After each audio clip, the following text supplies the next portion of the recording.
he got this fight because he asked for you, and I just wonder, what's it like? You seem like a nice guy, and everybody finishes a fight, and then they want to ask for you and fight you. What's it like from your point of view to have everybody in the division calling you out? You know, that's a compliment, and it's very nice for people to be calling you out, and I think sometimes just be careful what you wish for. What did you do with the bulk of your training for this camp? So this camp, actually, I was training up in Dallas, and then some in California. And did you do more sparring, less sparring than the last camp? Did you change your focus for Mickey in particular? You know, I didn't change my focus for Mickey in particular, just always trying to make myself better, make my game keep improving. So from the stand-up to the wrestling, jiu-jitsu, everything's constantly improving. That's what I'm doing.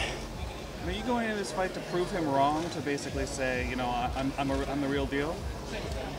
You know, I'm going to this fight to win, and put on a great show. So it's not just that, it's me going out there to win and put on a great show. Do you think he doesn't take you seriously as a fighter? You know, by the words he says and by his actions, he doesn't. And you have to be very humble, and sometimes you have to be careful what you say. He called you in the pre-fight, or the scrum that we just had, he called you a dork, basically. He just said you weren't genuine. Do you take those things personally, or does it just kind of roll off your back? No, sir, I don't take it personally. And you know, I don't know how someone could say that when they don't know you. So he might be saying that to try to get attention, but anybody that knows me knows who I am. What do you think about him? I mean, here's a guy that's saying that you're not necessarily UFC level, or that, you know, you're created by the media or whatever, and then he's fought, you know, a professional wrestler and a journalist. So I mean, what's your take on him? Do you feel like he should be going through the same criticism that you have? You know, I'm not going to cut anybody down. He fought two guys that have never had an MMA fight before. So me, myself, I'm going up a weight class to fight at 170. I'm looking forward to it. I'm prepared. I'm ready. Say, be careful what you ask for. It's about as close we've ever heard to trash talk from you. I mean, did that bother you when he said it? No, sir, it didn't bother me. It's just sometimes people ask for things, and then they have to be careful what they say. So, how did the Apple challenge come about, and like, what was the response that you got on Twitter? Oh, you know, I was actually just playing around. So I happened to have an apple in my house. Me, my brother, and my sister were like, "Hey, Sage, I wonder if you could rip this apple." I was like, "All right, let me try it." So I grabbed the apple, I rip it. I was like, "Do we have another apple? I want to video this." So we got another apple, we videoed it, and I tweeted it out there, posted on Instagram, Facebook, and wanted to see if anybody else can do that. So it was very fun. It seemed like a lot of people responded, they enjoyed it, you know, from you. Was that something you kind of enjoy, kind of interacting with people in those kind of ways? Absolutely, yes, sir. And you know, without the fans, without people, I guess, getting interactions and the people tuning in to watch the fights and to have fun too, there's not a sport. So if we're just out here fighting and no one comes to watch, no one tunes in, then what's the good of that? Obviously, your popularity continues to rise with each fight, and you're more and more popular. But how do you feel you're progressing as an actual fighter? I mean, do you think you're getting to the point where you want to be? Do you think you're progressing the way you want to? Absolutely, yes, sir. And I think every single fight that goes by, I continue to make my game better and better, and all my techniques, making them sharper. So that's what I'm planning on showing this fight. Where do you think you've made the most strides?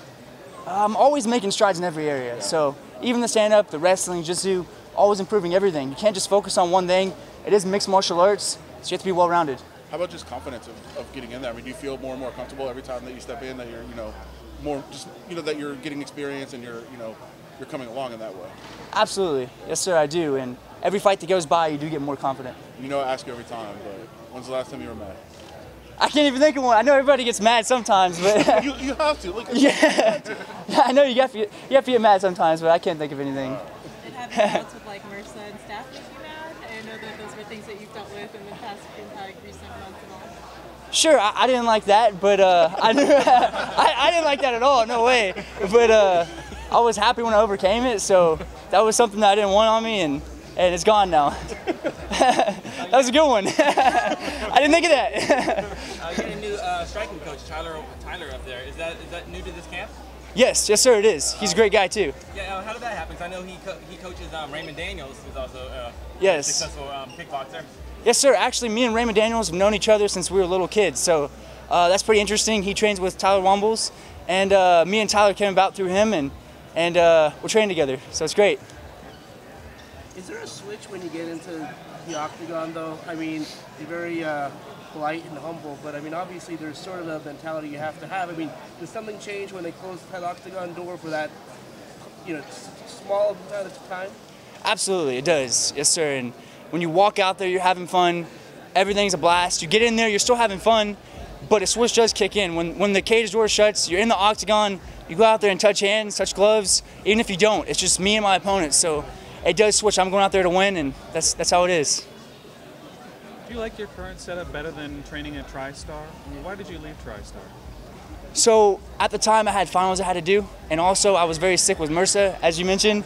So I didn't want to stay there and continue being sick there, continue training there, coming back to get that taken care of, and then finish up my finals. Do you think you get better training when you're maybe at a smaller gym, or maybe they can focus on you a little bit more, as opposed to like a big gym where there's a bunch of other professional fighters, some of whom might be looking to, you know, take your head off because, or, you know, get aggressive with you in sparring? Sure, it's not about the sparring getting aggressive, because I can be aggressive too in sparring. That's great. Anybody can be. But when you're out there getting individualized attention, especially me being so young, is very important. So it's how can I make myself learn the best and grow the fastest as a fighter, and that's my point to do. Where are you better than Mickey Gall? I believe I'm better than Mickey Gall, my opponent, all around, stand up, wrestling, jiu-jitsu, every aspect.